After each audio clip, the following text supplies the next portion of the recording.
Esteemed colleagues, we are ready to connect to our operating theater, and I would like to give a floor to Dr. Raspareza.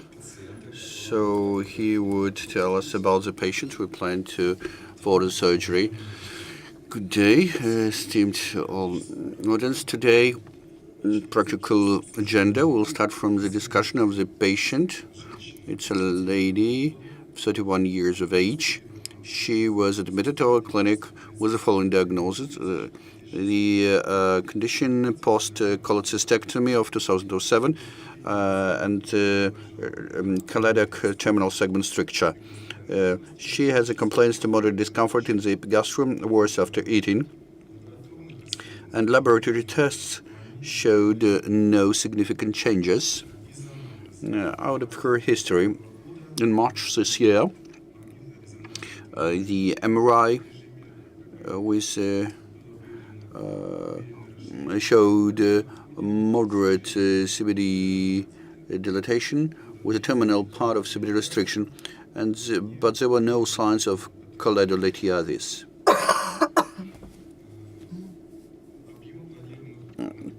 What we plan to do? We plan to do diagnostic EUS to visualize anatomical structures, to specify them, to see them in more details, and to find out what is the genesis of those changes we saw. It might be either organic or functional origin. Then we will switch to the operating theater. So now we'll switch into the operating theater, and I would like to ask Evgeny Gennadievich, maybe you'll introduce those colleagues working in the operating theater. Today in the operation center we have Michael Burdikov. He's a specialist from Moscow, our colleague, one of the Russian experts on ultrasound, and we have our Alberto Larger. He's an international expert, participating in all international conferences dedicated to endosonography, and those specialists will provide you with a description. Colleague, thank you for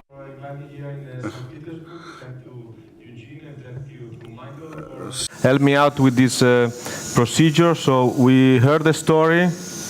So the story is she had an MRI done for some abdominal pain, and there was a question about stricture of the distal common bile duct. So we're going to start the examination and show all the pancreas.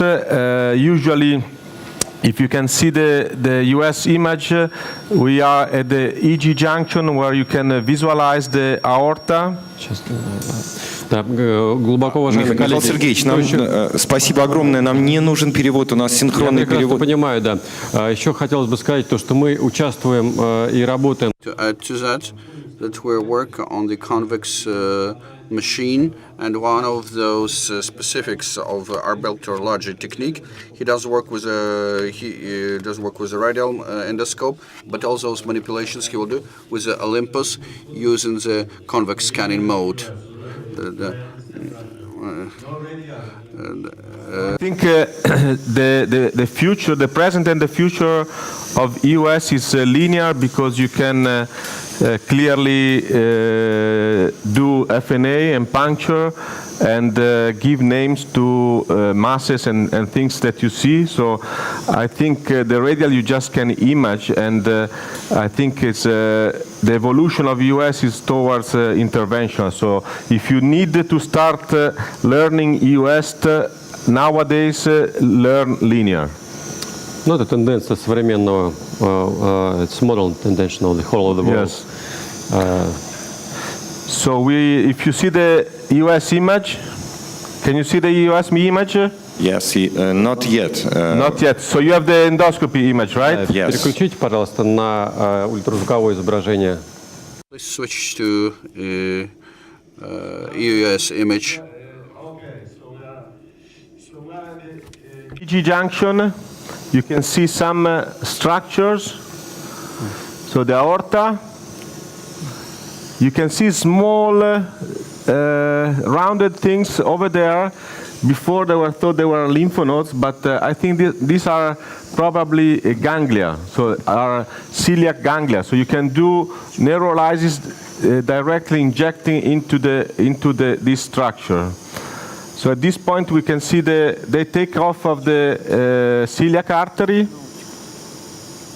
and behind the celiac artery usually there is the takeoff of the superior mesenteric artery.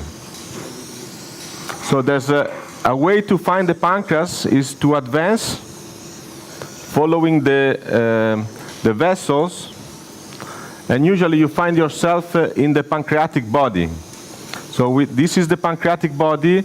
You can see the pancreatic duct that is normal. I think this is important when you have patients with jaundice and with suspicion of a pancreatic head mass. If you find that the PD, the Wirsung is normal, you may exclude usually pancreatic cancer, or you can think about a mass in the uncinate process or a cholangiocarcinoma. So then you have the splenic vein. So if we can torque anti-clockwise, we can follow the pancreatic duct towards the tail. So we saw this is the left kidney, and we can follow the pancreatic duct up to the spleen. So down is the spleen. So this is the end of the pancreatic tail. Sometimes with the radial, for example, it's difficult to see this area, and you can miss a small neuroendocrine tumor. So we can go anti-clockwise. So we go towards the pancreatic isthmus, so you can see the splenic vein that goes into the portal vein. The portal vein then becomes the superior mesenteric vein, so this is the portal mesenteric confluence. So at this point we are above, we have the pancreatic neck, and below we have the pancreatic head. So in patients who are thin, you can actually explore almost all the pancreatic head from the pancreas, from the stomach. So you can see the bile duct also, and you can see this one is the pancreatic duct that moves towards the body.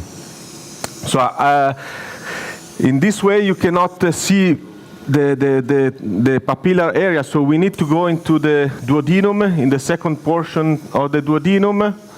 So we're gonna, in this case, I use the endoscopy to go into the duodenum. Alberto, if we don't find any changes in the pancreatic tail and pancreatic duct, do you need to examine celiac artery from the point of lymph nodes? Do we need to? No, I think in this patient, so I saw the blood test. They were normal, so she did not have cholestasis. So the probability that she has something is very low, because with normal blood test, usually is an overcall from the CT or the MRI.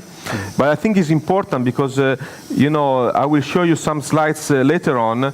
There are 8 to 15% of the patients who are sent with some CT abnormalities, like enlarge of the pancreas, prominent pancreas. Then they go to US and they have cancer in 9 to 15% of the cases. So I think in this case, she's a young woman. The probability of cancer is low. Normal labs, so I think the probability that we find something is low, but it's still important to exclude everything. So in this case, US, it's done to exclude definitely any possibility of any pathology of the biliary and or the pancreas. Is it a standard method of examination of during US if you examine left lobe of the liver? Left lobe of the liver, I usually do for staging of cancer. Cancer. Because so if also if you have a pancreatic mass and the CT is negative for metastasis, sometimes you can still find small lesion with the US that have not been detected by CT. You should look also at the right liver, even though it might be more difficult to see all the right liver, while you can see very well all the left liver. And for example, I started doing also some therapy in the liver, for example, in the caudate lobe, that is very difficult to be reached percutaneously. We started doing alcohol ablation of hepatocellular carcinoma. Is that mean, I try to repeat my question, is that mean, first of all, you should find the lesion in the pancreas, and after that you should examine the whole stations which are, might be where it might be metastasis. So if you do US for staging of cancer, if it's esophageal, gastric, pancreas, I always take a look of the liver. In this case, the probability of cancer is very low. Very low. So I concentrate on the pancreas and on the biliary system in the duodenum, so in the papilla area. And then if we found something, we are going to take a look of the liver. Okay. But I think in this case, the probability of cancer was very low. Very low. And I think we had a very nice examination of the pancreas. So we could show all the pancreatic body, all the pancreatic tail. And now we are going to go into the duodenum. We are actually in the duodenum, and we are going to show the pancreatic head. Okay. So you can see so for the structure in the duodenum you can use vessels. So the vessels under the cursor is the cava, and the vessel under is the aorta. So on the right side of the screen you will start seeing pancreas. So this is the uncinate process. What we need sometimes is to put some water in the duodenal lumen to basically eliminate some of the air and to have a little bit better vision of the pancreas. Okay, let's see. Okay, so you on the it's okay. It's okay. So on the right side of the screen you can start seeing pancreas. We actually start seeing the superior mesenteric vein, and at the lateral right we can see the CBD, so the distal part of the bile duct. So you can see, so this is the papilla area. Can you take a little bit more water?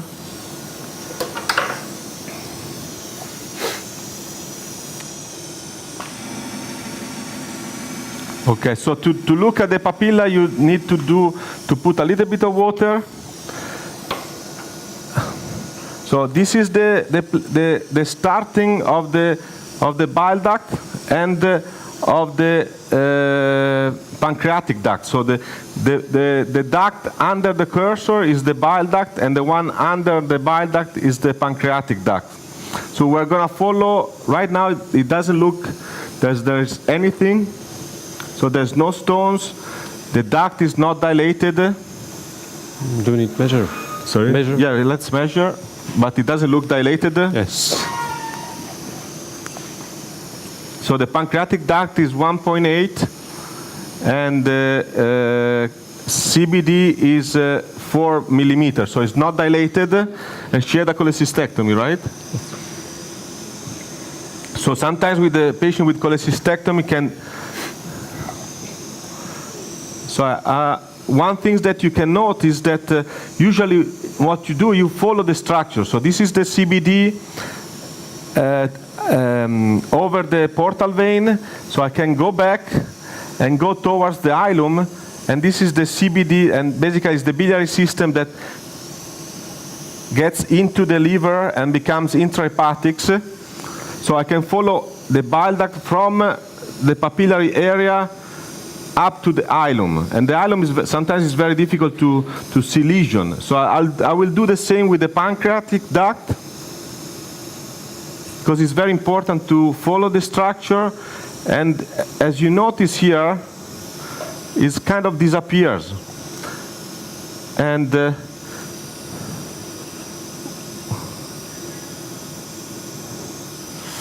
so I see another structure on the right side that looks a duct. So this is probably the Santorini that ends up in the first portion of the duodenum, or in the above the second portion, above the papilla. And it looks that the Santorini duct is the main duct. So it looks that this lady has a pancreas divisum. You can see, you can follow all the Santorini duct that then become the main duct. So at this point we are at the neck of the pancreas. So I think this lady has a pancreas divisum, but she has no pathology of the biliary system. So the bile duct is normal. There's no stones. There's no dilation. Even though she has a pancreas divisum, the parenchyma looks normal, so it's homogeneous.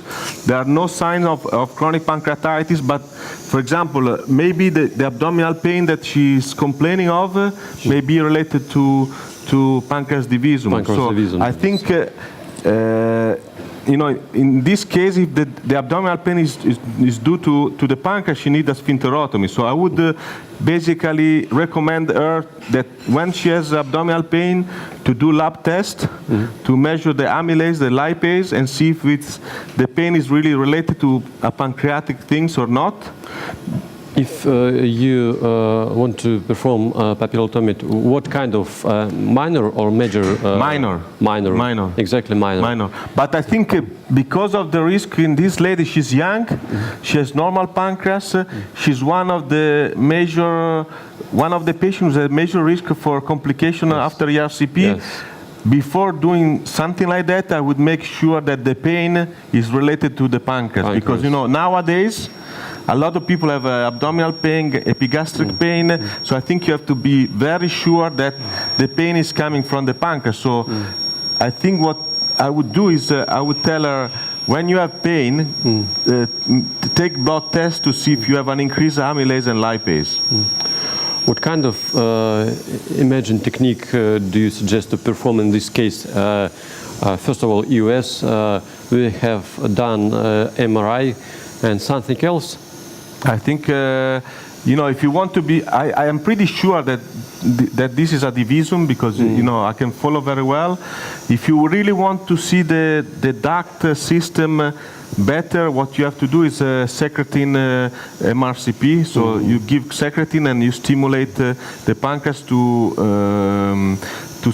secrete, and then you have a very nice design of the pancreatic duct system. But I think in this lady, I think we can see that this is a pancreas divisum, that she has a normal parenchyma, and that I would not do anything more. What is the role of EOS in this case, from your point of view? We have done MRI, but there is no information about pancreas divisum, and during EOS we have found. So if you want to be sure exactly that there is pancreas divisum, you should do secretin MRI. Secretin MRI. So and this case, you can see. So this is the left adrenal gland. So we do some also anatomy of the mediastinum. You can see the diaphragm.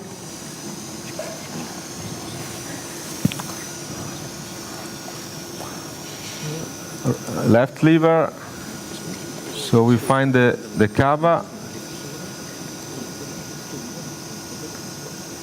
Left atrium.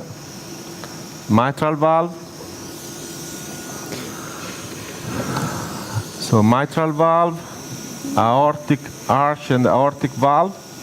So if we come back a little bit more, we are in the subcarinal space. So it's station 7 for lung cancer staging.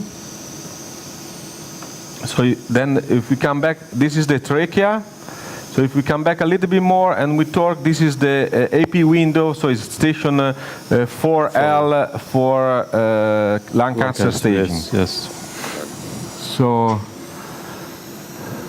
So I think the most important things of US that is very simple, but the value is that you can reach places that are difficult to be reached otherwise. Yes, so, exactly. for example, the mediastinum, to do a biopsy of a lymph node in the subcarinal or in the 4L, you need to do a major surgery. So if you can avoid the patient, you can spare patient from a major surgical procedure, is good first for the patient and second also for the society. So you basically save some money. Yes, get an information. Yeah, and you get information is a much easier and less invasive way. And then if you can also do therapy, it would be even great.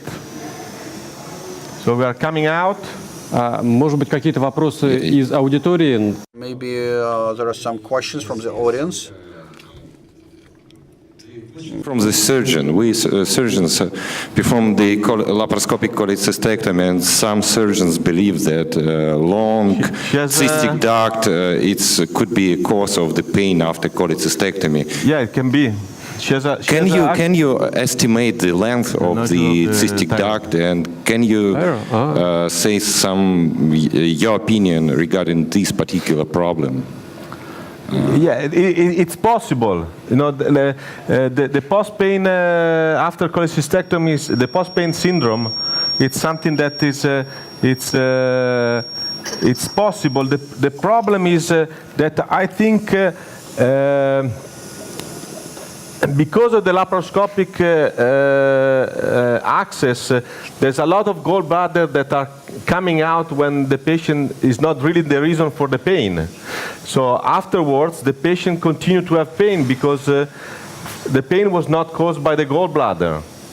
So partially can be that there's a certain pain that can develop after the surgeon, but I think also that sometimes the surgery is not done appropriately, or the pain was not caused really by the gallbladder. So if you take out the gallbladder, then the pain doesn't go away. I don't really believe in the sphincter of the dysfunction. I think it's an American disease. And I would not do, the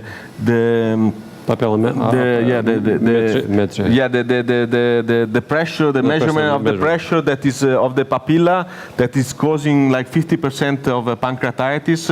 So I think it's if you really have this suspicion, you just cut the papilla and you are okay. If we take into account the classification of sphincter of Foddy dysfunction, there are 3 types. One of them, pain, or dilation. Then dilation and pain. We have pain, but we don't have any dilation. Maybe suspicions, but it's not. We can do anything. Yes. But can you estimate the length of the cystic duct after cholecystectomy? Sometimes yes, but sometimes it happens to me to do examination because of a lesion in the pancreatic or biliary area, that then it was the cystic duct remnant, that it was a little bit dilated and it was called as a lesion. So you can estimate. You can see if there are stones. Sometimes you can see. The problem of the abdominal pain is that it's a big problem, and it's not easy to really have a unique definition of what causing the pain, and sometimes so it's kind of tricky. Okay, thank you. And Alberto just has found some interesting thing. Alberto, what do you think? What is it? So this is a nodule, as a thyroid nodule. I found a 15 millimeter thyroid nodule. So she needs an ultrasound of the thyroid from somebody who's an expert on thyroid, because yes, and we don't have any we didn't have any information yes. about this lesion during previous examinations. Yes. That is the other mobility of EUS. Yes. Уважаемые коллеги, есть ли какие-то вопросы в зале? Пожалуйста, не стесняйтесь, задавайте вопросы экспертам. У нас уникальная возможность задать вопросы. Dear colleagues, we have a unique opportunity to ask a question to the experts. You can ask the questions to the expert, to the one who actually is expert in this topic. The topic of the post-cholecystomy syndrome, maybe you might be interested in some strategic management approaches.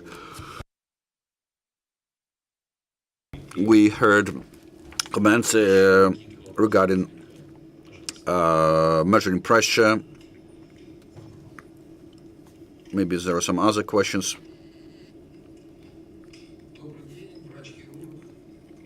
Good day.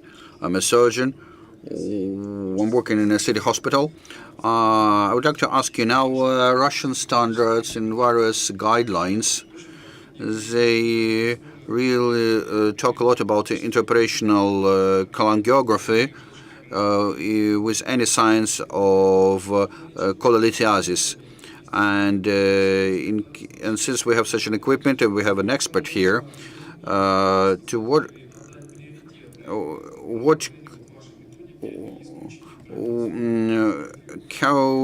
can we prioritize your method to exclude intraoperational cholangiography?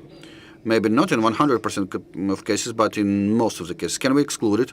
If we have a specialist and we have a certain equipment, we do not hear the translation here. So what to do? What's better to do? We cannot hear it. Yes, could you please translate it for him? Because the translation doesn't go to Alberta.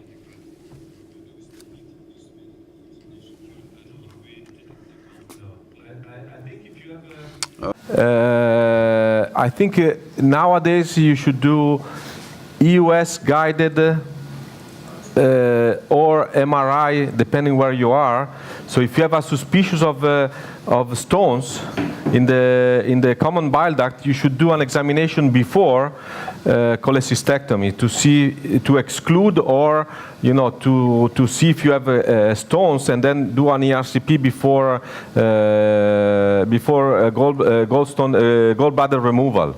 So I think nowadays, unless there are particular cases, I think you should try to exclude before, if you have a certain degree of suspicion of the possibility of stones. I don't think you should do in every patient, because the probability, if you don't have abnormalities of the lab, so if you don't have cholestasis, the probability that you have stones in the common bile duct and you are asymptomatic from that point of view is less than 1%. So you cannot, do an exam in every patient.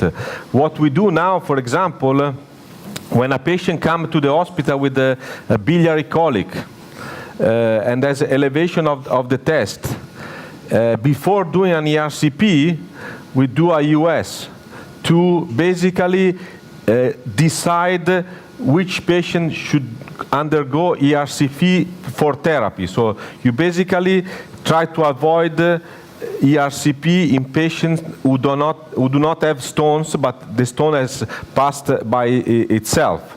So this basically is cost effective and spare 50 to 80% of patients from an unnecessary ERCP that has a possible complication. So it's a more invasive test than EUS. And in this case, you can use EUS or MRCP, depending where you are, because the two tests are comparable in terms of sensitivity. So, but if you have a EUS machine in the ERCP room, you bring the patient, you do EUS. If the patient has no stone, finish. If the patient has stone, you do a ERCP, and basically in half an hour you have resolved the problem. уважаемые коллеги. И если позволите, я просто хотел бы прокомментировать. Esteemed colleagues, I would like to comment on the answer of Largy. From our point of view, our clinic really shares all those management aspects and approaches. And today we can see how the paradigm of differential diagnostic program changes with implement of those modern technologies. We see that the role of RCP goes down. It's less. Would like to get more information about the patient, about the biliary tree system, but also pathological nuances. We try to get information before the surgery, and I would like to show how the modern technologies they make possible not only to reproduce information, but we'd like to show to you that using EUS in combination with MRI, we can find out much more about the patient. And I would like to draw attention to another very important aspect, what Logic has stressed, that RCP is before EUS, and you can optimize those and you can optimize the use of those invasive procedure. And Larger, he tried to show those diagnostic criteria, how he obtains this information about the pancreatic gland, about the duct system, pancreatic duct system. We will discuss those issues today. Today, our clinic suggests RCP as a standard method, and our clinic suggests any use before as a standard intervention before any RCP. But maybe we should ask him about RCP and EOS. If when a patient comes to the hospital, what's better to do in the cost? What's more cost effective? Let's ask Albert about that. From our answer, it's an ideal combination, and I'm interested to see to hear what our expert would tell you. Could tell us about that.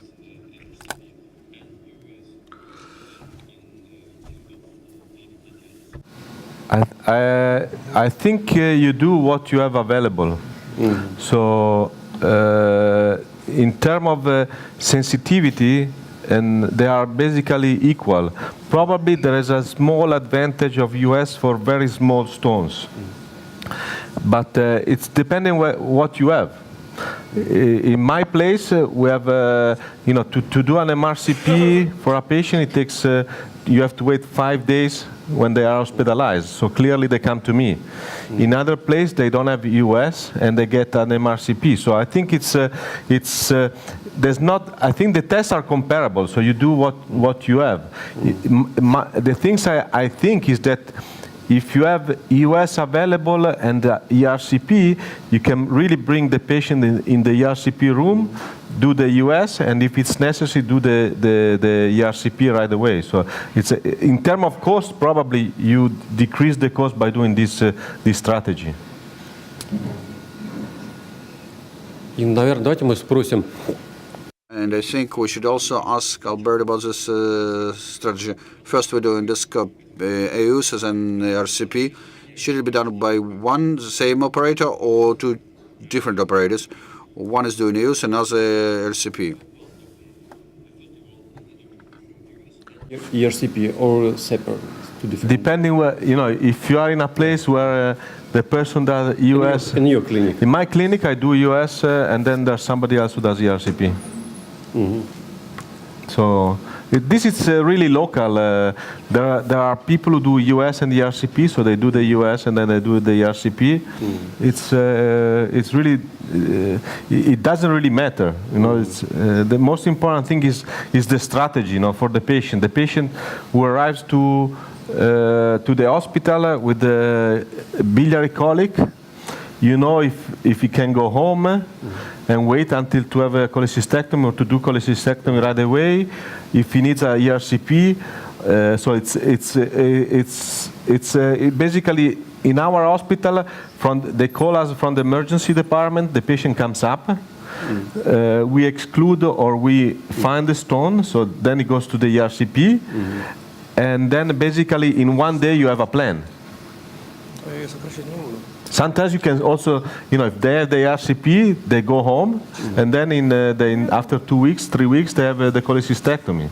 So I think the most important thing is to have a clear-cut plan of what you do. Ларж, можно еще один вопрос, состоящий из... Large, I have one more question of two parts. First part, in your clinic, do you have an endoscopic your use room, use lab? Does it work in the 24-hour mode? And the second question, how many of clinics which you know where you work or which you consult who has at the same time both MRI and ultrasound diagnostic units at the same time? The emergent US I've done in my life, there are two cases. One, I've done an emergent drainage of a pseudocyst that was, 25 centimeters, so the guy could not breathe anymore. So I think it was 2 years ago, it was the semi-final of the European Championship.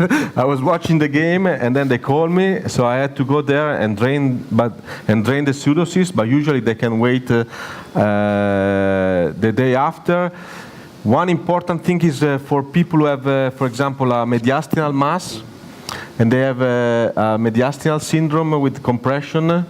So for this patient, it's important to have a diagnosis very soon. So it's not an emergent, but I think it's something that you have to do very fast.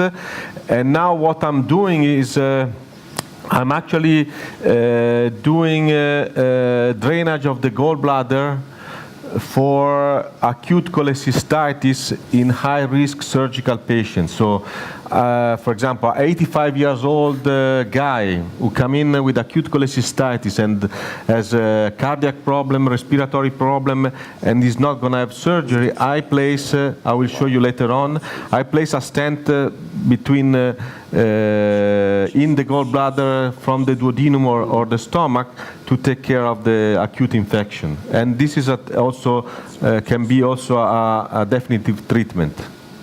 And one more question: how many hospitals have ability of MRI and US?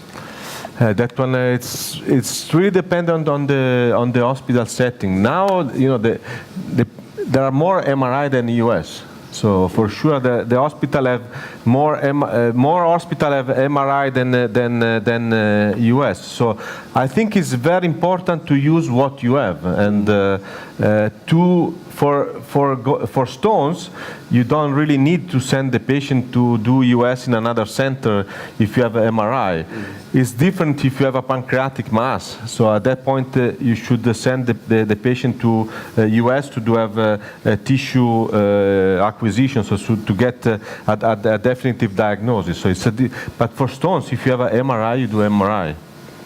That means that US is something special. It's not US. everywhere. I think the problem of US or the limitation of US has been training. So there's not. It's very difficult. It takes a while to learn. So it's not that you wake up and you learn. It takes some time. And there's limitation of training. So there were not so many people who train other people. So I think it's important to widespread the use of US. It's important to really make formal training and try to get organized so each generation trains certain amount of people, and the more people perform the procedure, the more the procedure becomes important. Okay, thank you very much. Thank you very much. We need to go ahead. Thank you.